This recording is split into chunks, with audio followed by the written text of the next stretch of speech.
I want to begin by introducing some of the persons who are joining us today, and please hold your applause until all have been introduced. John Smithy, Texas State Representative, District 86. John, will you stand?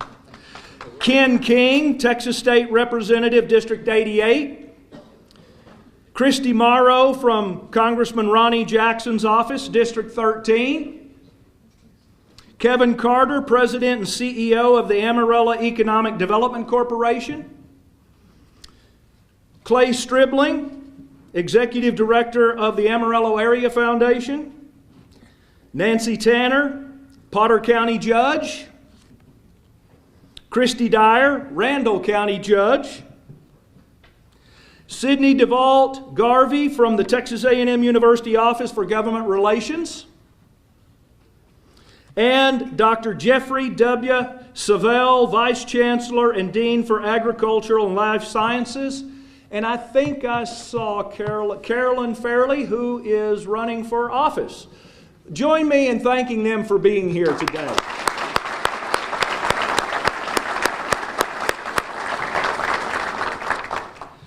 Joining us today are other elected officials, community leaders, healthcare professionals, as well as members of the Texas A&M University system and multiple system agencies, along with many folks who are my colleagues from West Texas A&M University. Let's thank them for joining us today as well. It's now my privilege to introduce those who will address you in the order that they'll be speaking. And again, I ask you to hold your applause until all have been introduced. Kevin Sparks, Texas State Senator, District 31. Thor Price, Texas State Representative, District 87. John Sharp, the 14th Chancellor of the Texas A&M University System. Scott Shacklin, Deputy Executive Commissioner for the Texas Health and Human Services Commission. And Dr. Walter V. Wendler, 11th President of West Texas A&M University. Let's thank them for updating us today.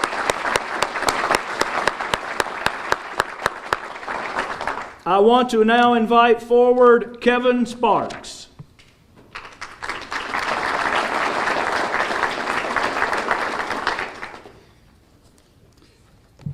Well, it is certainly a privilege to be here today in a celebration of sorts, in really kind of the next step. I wanted to give you guys just a quick snapshot of kind of how I got involved in this. So I'd only won my primary when I learned about this need. And the Lieutenant Governor, Dan Patrick, was kind enough to join me in Amarillo, and Judge Dyer, Judge Tanner, a lot of folks before that event to kind of talk about needs of the Panhandle. And Judge Tanner was very forthright in saying, Lieutenant Governor, we need a mental health hospital right here. I mean, she put it very plainly. And what I appreciated about our Lieutenant Governor was he told you that day, we're going to make that happen. And so he began working on that, and he and I continued to have conversations. And without that, we don't even get started. We don't even get to square one. But what I really appreciated about this whole process is you've got your local representatives like John Smithy and Thor Price, and that have worked, to kind of work the kinks out, the complications, and then, West Texas A&M, Dr. Wendler, and Texas A&M, Chancellor Sharp, everybody working together, trying to make sure that the needs of the community are being met. And I really think that's what Texas should be known for. We don't see it happen much on the federal level, but here in Texas, we should still be able to make that happen. And that's what makes me proud to be here today. The need of addressing mental health issues cannot be overstated.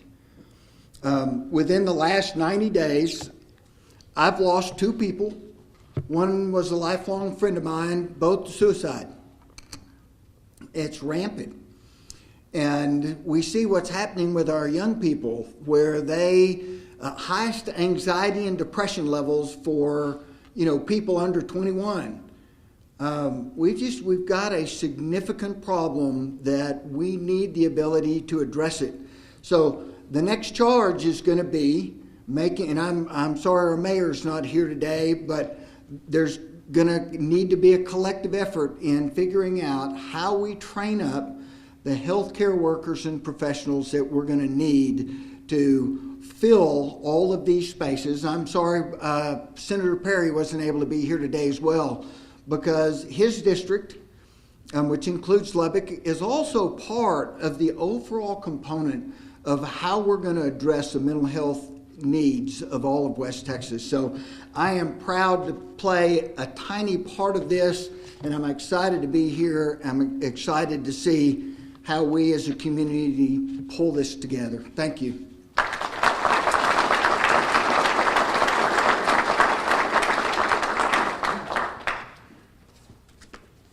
Good morning. It's great to see everybody here. I am so thankful that you took time out of your morning to share this conference with us and to be here. We've got some exciting news, and I want to thank also Brent Overman and Texas A&M AgriLife for hosting this as well, because this is a good example of how we pull together, we work together, and we do some great things for the Panhandle, and I'm very excited about this. What we are really announcing today, and I'm here to connect some dots, is a milestone that really started a long time ago. And what I mean by that is where we are now is at the point where we have dotted the I's and crossed the T's. We've made the lawyers happy, and I am one, so I can say that kind of sarcastically. But we have gotten to the point where we are now clearing the path for HHSC to begin construction next door on the newest state hospital, the Panhandle State Hospital, which will serve the Panhandle in the entire state of Texas. Very excited about that. Now, what you may remember, you may be sitting there thinking, I thought y'all announced that last spring. I thought that was a done deal. And let me give you a little context. I remember, and Chancellor Sharp and I were just talking about this, I think it was your first meeting of the year, you said, we went to College Station. I had Ross Wilson and Ben Weinheimer and I would travel to College Station on January 3rd with an idea that the best place for the new state mental hospital, the state hospital in Amarillo, would be right next door. Because the one thing we've got up here is land. The legislature funded $159 million thanks to my colleagues, Chairman Smithy, Chairman King, Senator Sparks, and others who made that happen. But what the legislature told all of us was the stakeholders in the community need to decide where the appropriate place for the hospital will be located and find the land. It's hard to find people to donate land to the state of Texas. It's easy to find people to donate land to a nonprofit or some other endeavor. But when you talk about the state of Texas, most people reply, don't y'all have enough land? Don't you have land? And the reality is we have plenty of land here in the Panhandle. That's not the issue. The real issue is strategically, where should it be located? We turned over lots of rocks. We beat lots of bushes. And the idea was this property right next door, the TVMDL property that is part of the A&M system itself, was perfect. It was abandoned because TVMDL, the Texas Veterinary Medical Diagnostic Lab, has now moved or is in the process and is there on campus at WTANM University. And so that building was for sale, and it had a market value.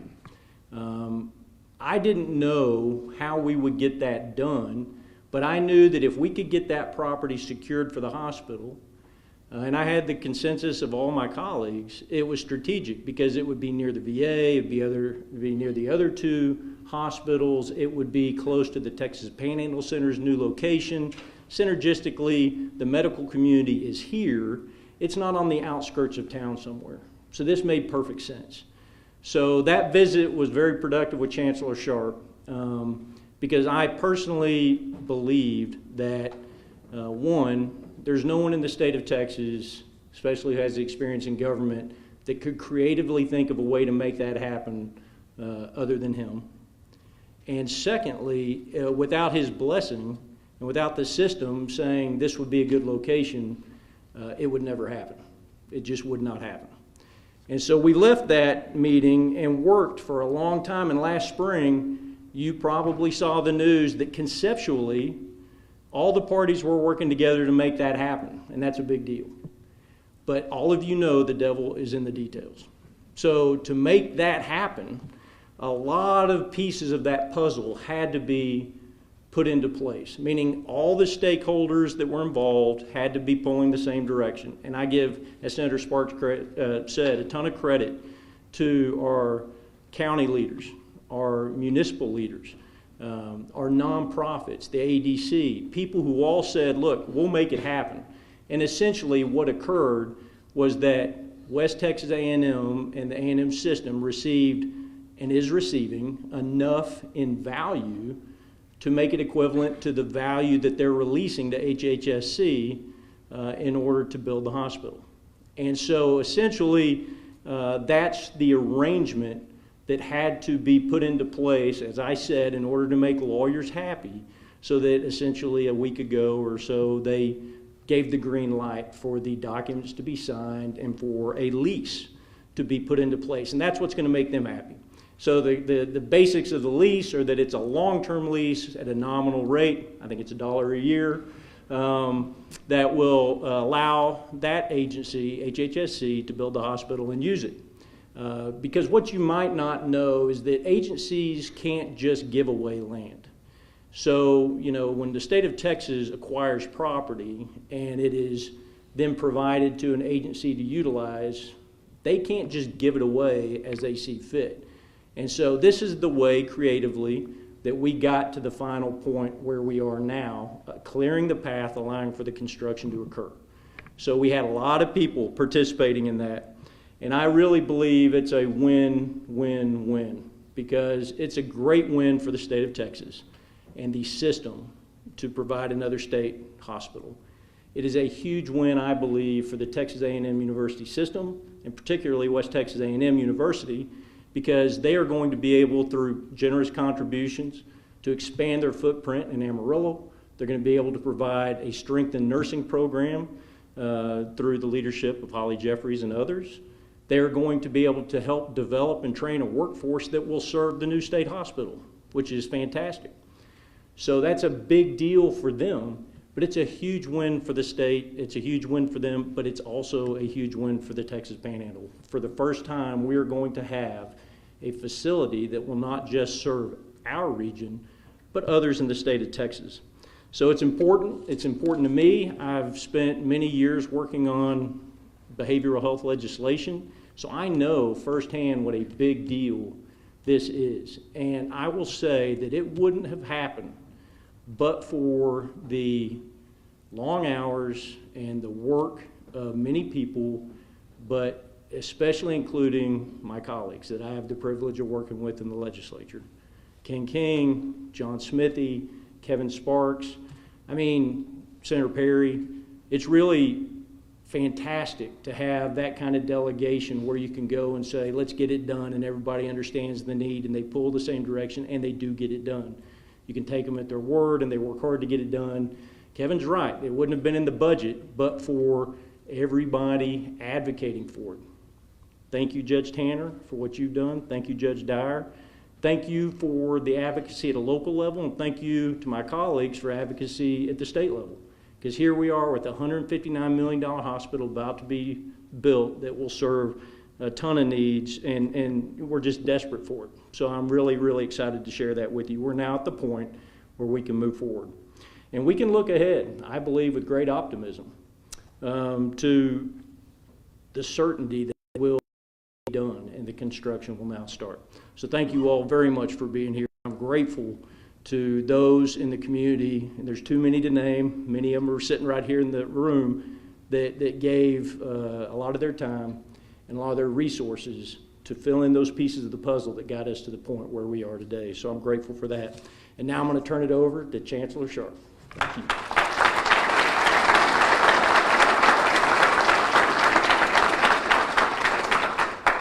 Now, you talk about everything that goes around, comes around. I want to tell you a little story.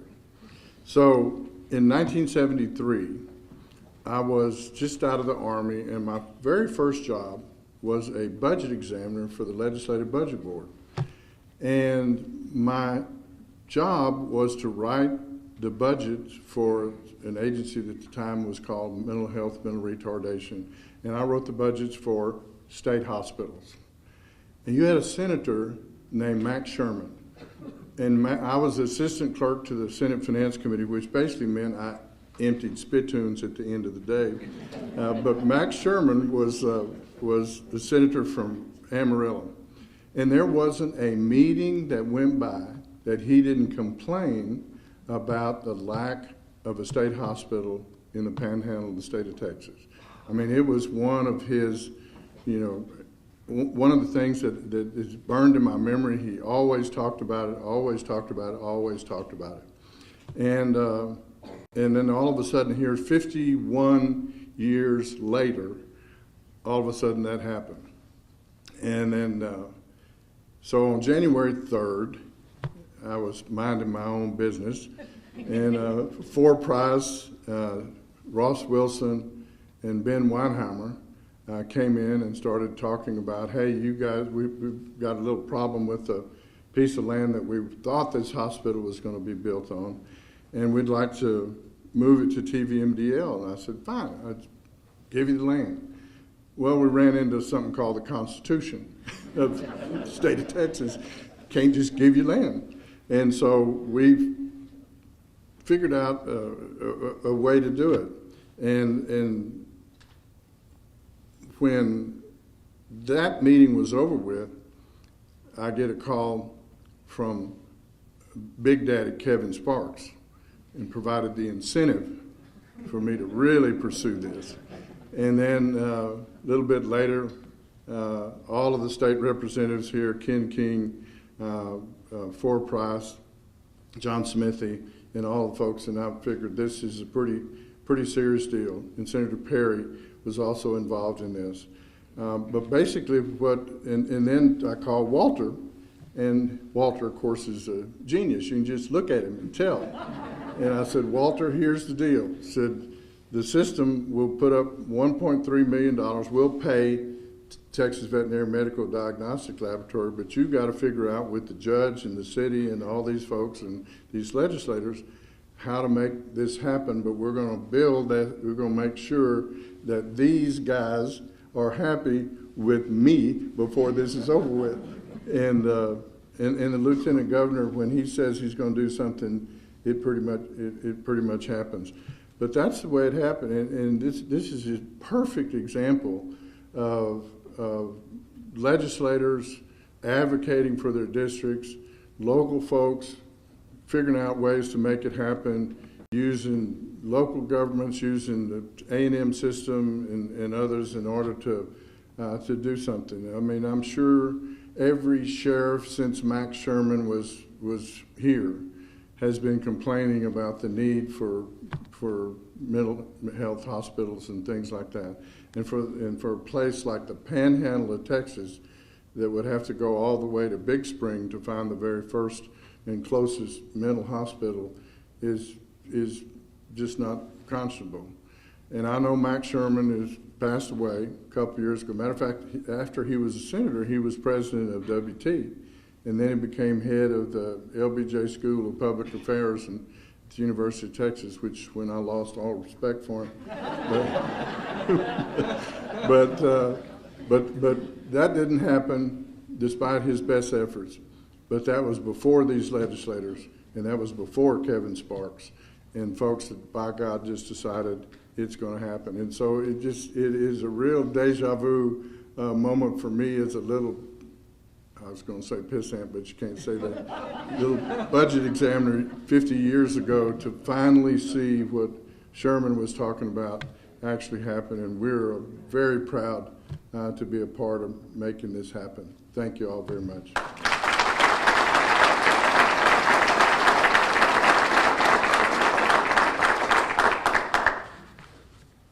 Hello. Y'all know everyone else. I'm Scott Shacklin. I serve as the Deputy Executive Commissioner for the Health and Specialty Care System for HHSC.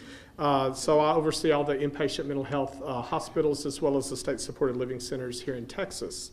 And I'm thrilled to be here. I'm thrilled about this announcement. This was, I've had some fantasy football trades that involved 2 or 3 or 4 different players that were pretty complex, but this one topped it for sure. The governor and the legislature made historic investments in our state hospital system over the last several years.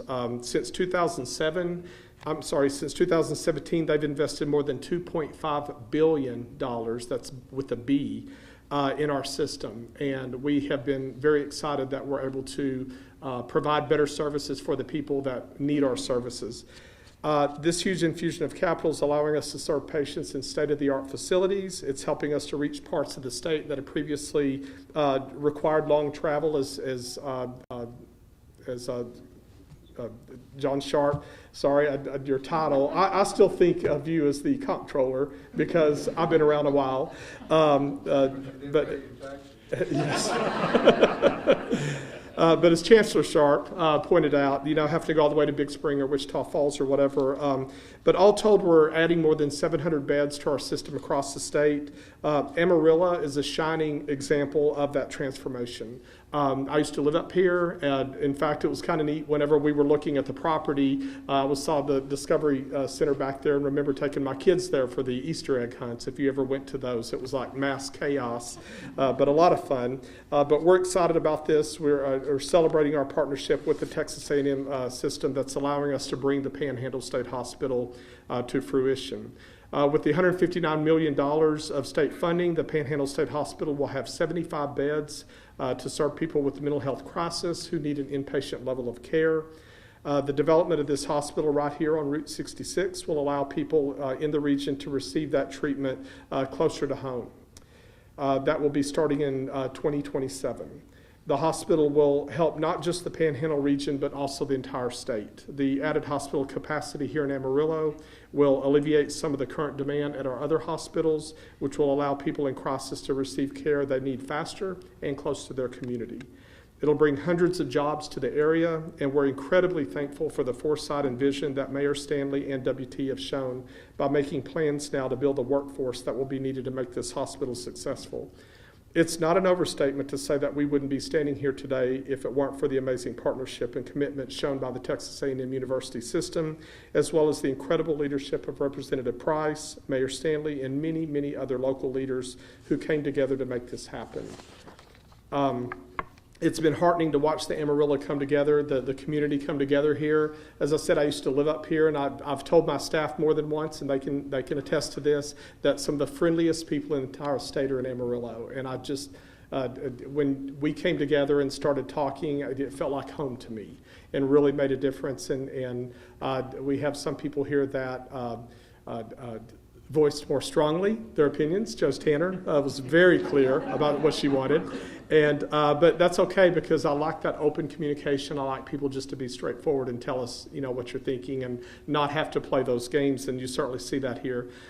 People left their egos at the door. They rolled up their sleeves. They figured out how to make this happen, and it's been amazing to be a part of that. So again, I want to thank everybody who helped make this a reality, and I'm very excited for us to get to break ground soon and get this project underway. Thank you.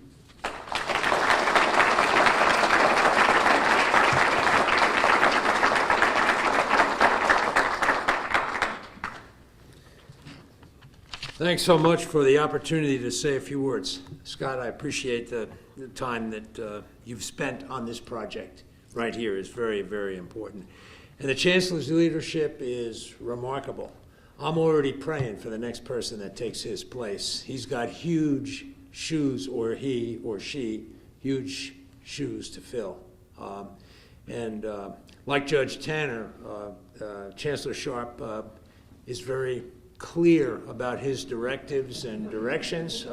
It's a lot of one-syllable words, and you get the message about what needs to get done. And I'm thankful for it. And I'll reiterate Senator Sparks, Representative Price, and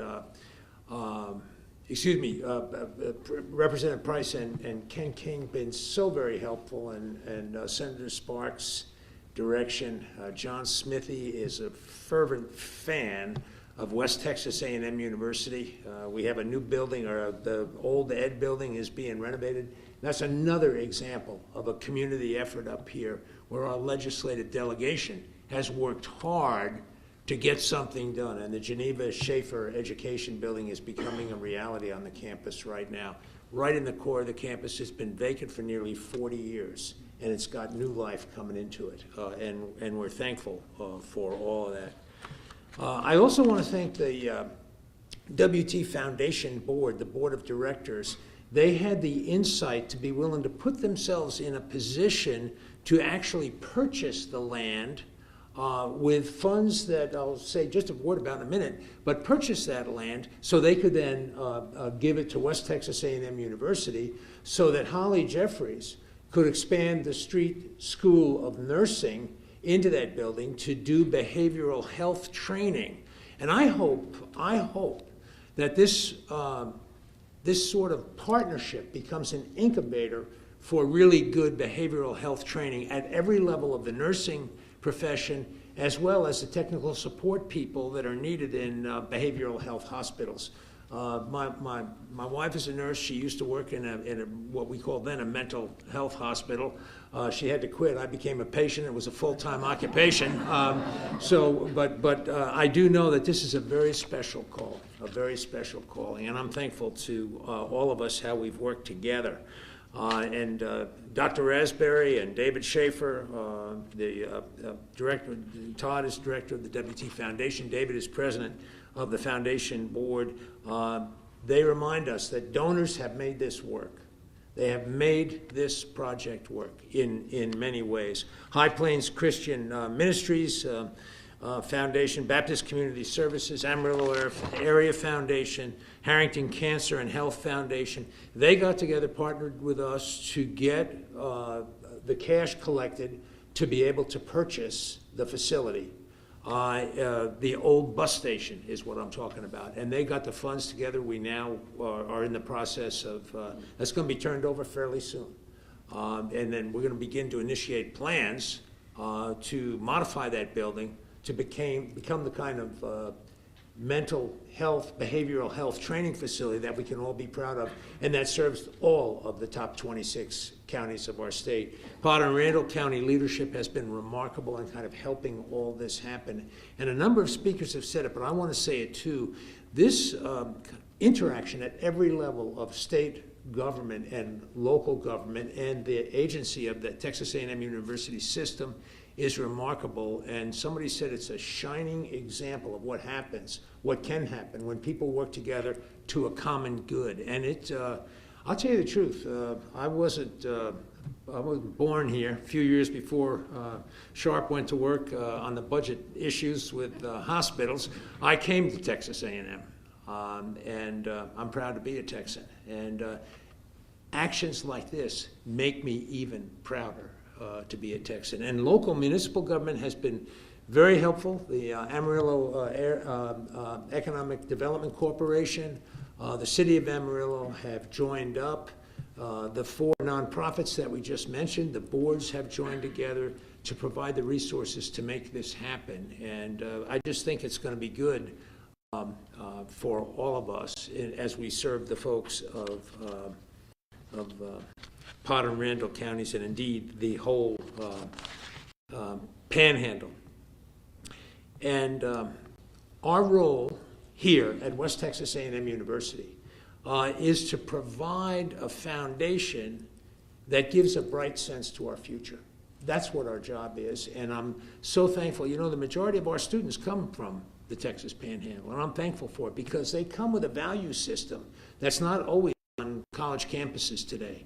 But they come and they appreciate faith and family and hard work. They don't expect to be rewarded when there's been no effort put forth. These kinds of values make our institution remarkable, and they make this community remarkable. And we're able to get together and do things that none of us could do alone, but all of us working together can do. And I thank our elected and appointed leadership and the nonprofits the organizations that support this activity. It's remarkable to see and a pleasure to watch. And there were a lot of moving parts. I called Thor more than once and said, man, I said, this thing is complicated. I thought I had a 65 GTO one time that I had to sell, and it took a while to get everything lined up just the way it needed to be, but that was simple compared to this thing. And it was a nice car. But at any rate, I'm appreciative of the opportunity, and thanks to all of you for your cooperation in committing to get this job done. And I think it's going to be great for the Panhandle. We're proud to be a part of it, and I thank all of the people that have participated for their exemplary leadership. It's a remarkable thing to watch. Remarkable. Thanks so much. I'll now turn the program back to Dr. Raspberry.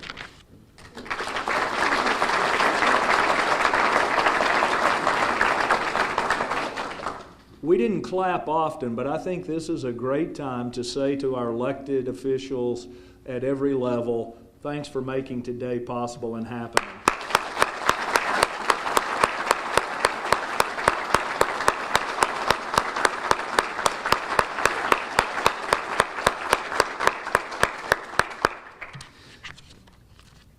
It's complicated to give state stuff. It's easy to give stuff to WT if you want to give it, by the way. I just want to let you know. We make it really easy. This concludes our formal presentation today. Thank you for coming. Chip Chandler, where are you? Media, if you will see Chip out this door, those who are our speakers and elected officials, if you want to visit with them, Chip will direct you. Again, thank you very much for coming today. Can you grab everybody on and get a photo of everybody together?